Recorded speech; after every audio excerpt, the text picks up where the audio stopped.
পাছাড় গ্রামের বাসিন্দা মোহাম্মদ আব্দুল সাত্তারের ভাতিজা এবং মরহুম খোকন মিয়ার বড় ছেলে বোরহান উদ্দিন আজ রবিবার পবিত্র বিবাহবন্ধনে আবদ্ধ হয়েছেন।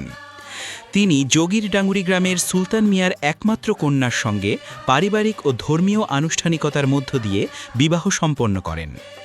এ উপলক্ষে দুই পরিবারের আত্মীয় স্বজন, শুভাকাঙ্ক্ষী ও স্থানীয় গণ্যমান্য ব্যক্তিবর্গ উপস্থিত থেকে নবদম্পতির সুখী ও সমৃদ্ধ দাম্পত্য জীবনের জন্য দোয়া ও শুভকামনা জানান।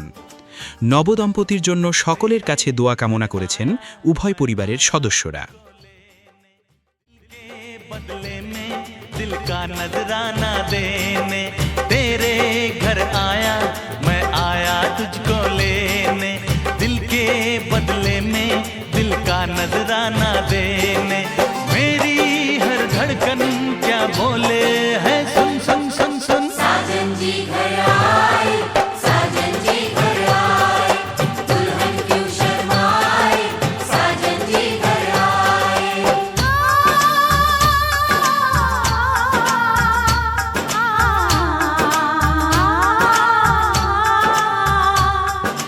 पैदल चल